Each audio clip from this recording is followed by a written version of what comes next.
Hey guys, it's Nina. Today we're doing this. My next video was supposed to be about Radio Free Roscoe, and I wasn't even supposed to film today, but I watched the first episode of Penny on Mars Season 3, which I've been anticipating for a really long time, and I just really had to talk about it. I'm totally going to be goofing on this show in this video, but I have to make it clear that Penny on Mars is my all-time favorite Disney Channel show, and so it's all in good fun. I don't know how to explain it, but the more ridiculous it is, the more I enjoy it, and I was so excited for this new season, so let's just jump right into it. First of all, there's this one scene at the beginning of the episode where you see the back of Penny's hair, and ooh boy, her extensions just do not match, and I just wanted to point that out. Now let's talk about Sebastian's horrible delivery and bad acting in this episode, and probably the episodes to come. This summer has been endless without you. I can't wait for you to come home.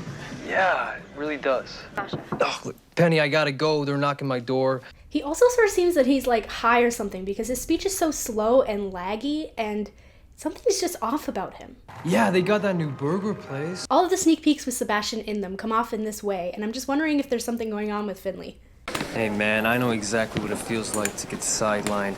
I only missed a couple of weeks of school, and now it feels like I've completely fallen behind.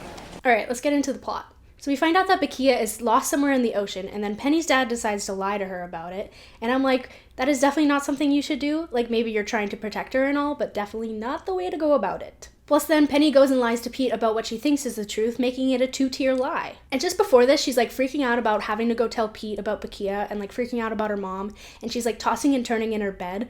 And the noise of the bedding and the sheets is like the loudest part of this episode. Like, why is it so loud? Like, calm down with the folly here. And her lie is literally so bad. Like, I don't understand how Pete could even entertain the idea of it possibly being even a little bit true. Wait, where's Bakia? Unfortunately, she's a bit delayed, due to the weather. The weather? Yeah, the weather. It's too sunny, and they're on a beautiful island. Yep. And when it's this sunny, the pilot just doesn't want to leave. I kind of love this new brotherly-sisterly relationship between Penny and Pete, though. It seems so natural, like they had been siblings since birth. They kind of give me Callie and Jude vibes from The Fosters, where Callie and Penny are just trying to protect their younger brothers, even if it means lying to them. Something really interesting that I noticed in this episode is the amount of Italian extras that actually have speaking roles is like so astonishing. Penny and Seb. Definitely Penny. What's she got on her face? What is the thing? We're gonna have a freak show. I get it, since the school is in Italy, it makes sense for them to have Italian accents, but why are there Italian accented extras in New Zealand with Sebastian? I just miss you so much. Can we take a selfie together? Please. Also, the redhead that speaks in this scene is clearly dubbed, and horribly at that. Seb, wanna go out for dinner? Like, why didn't you just get an English speaker, or dub it better, or like, do something else? Like, Penny on Mars is pretty guilty of doing dubbed over voices, and it's just like there has to be a better solution to that. All right, let's talk about the new characters. The part where Rob performs at first seems a bit strange because he's performing to a song that he's clearly singing, but he's not lip-syncing, or he's sort of lip-syncing, and it just seems off. And you may say that he's just meant to be performing along to the song, and I could agree that that could be true, but the show has a history of having people sing while they are dancing, and it's not that crazy to expect that to happen. And if that's what you're expecting to happen, it comes off as a little disconcerting when it doesn't. The whole first interaction with Rob is kind of strange and cringy. Like, he keeps assuming her thoughts and comes on to her by putting words in her mouth, and it's really off-putting. Plus, again, his acting could be better. You seem crazy about me too. Excuse me? She then tries to kind of like smoothly get away, and he completely misses the message and follows her anyway. I gotta go see my friend. Cami? Cool, I'll come with you. Eek. Then there's Vicky.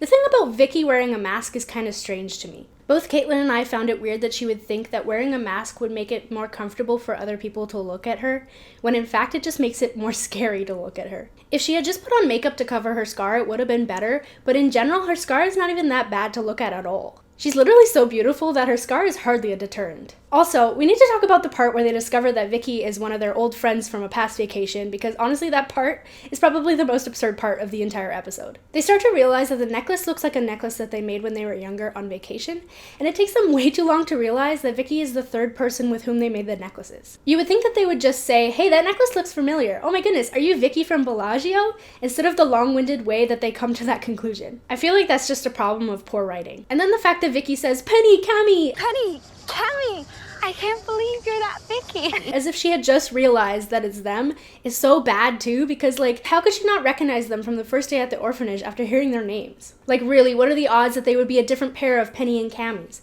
And also this plotline is just like a huge cop-out. Like, of course. And it really makes me wonder what the purpose of it is. Like, I really hope it comes back at one point and it's not just for like this ridiculous drama. Now, I really want to talk about Shawn. So Shawn, the nice southerly gentleman teacher, is probably one of my favorite characters like ever in this show. In the scene where Penny and Cami are trying to get him to agree to let Vicky audition for Mars, he's just trying to give them homework out of the blue, and the way he delivers those lines is just so chill and casual that it just makes it all the more funny. Aren't you looking for some extra homework? Not that extra homework you two looking for. Girls, where you... The homework. Once again, the ridiculousness of it all just makes it so much better. Also the fact that he looks at the phone where Vicky is dancing and doing like a basic spin for all of like 2 seconds and then concludes that she's clearly an exceptional dancer. She is really exceptional. It's just so dumb. Like, you didn't even look. Who are you gonna call? Ghostbusters! Sorry. Finally, 16 minutes into the video, we're at the start of a new school year, and we finally get to see Mike. If Shawn is my favorite character, then the twins are my second favorite characters, together. And plus, the real Mike is back this season, played by Luke Walsh instead of Damien. Like, don't get me wrong, I love Damien, but he's Nick, not Mike. I'm really sad that Nick is not in the show anymore, but I'm really glad that we have the right actor playing the right character. Speaking of characters leaving, the way that they introduce that Lucy is no longer in the show is like completely half-assed in my opinion. I got another surprise. Lucy's gone. Really? I don't know where she went, but she's left Mars. Sasha's just like, yep, she's gone. I don't know where she went. She's just not at Mars anymore. It just like really seems like she went missing and no one cares. She deserved better. Like, couldn't they have said that she moved away or that she was on that exchange trip with Nick at least? Lucy's a good character. Like, yeah, she was the antagonist. She was the mean girl, but like most shows have that. And she had a lot more dynamic than a throwaway character. So honestly, they could have given her a better storyline there, even though she's not there to act it out. Then comes the weird interaction between Tom and Cami. Like, they really make it seem like Cami hasn't seen Tom in such a long time, but she was literally side by side with him in the very first scene of this episode, so it's kind of like, what? And then Cami acts all awkward about Tom's mother, like she knows her or something. It's just like a really awkward, weird conversation that happens after that. And then also, have you seen Tom's hair? Like, what's happening with his hair? What's going on there?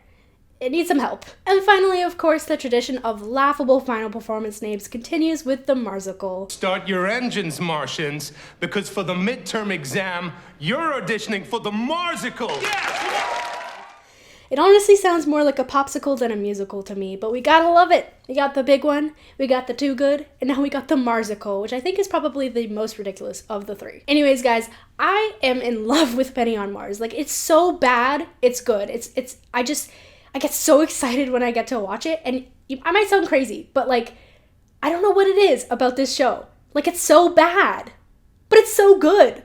But that's all I have to say for today. If you want me to talk about the next episodes that are coming out in season 3, let me know down below because I'll probably have a lot to say about them.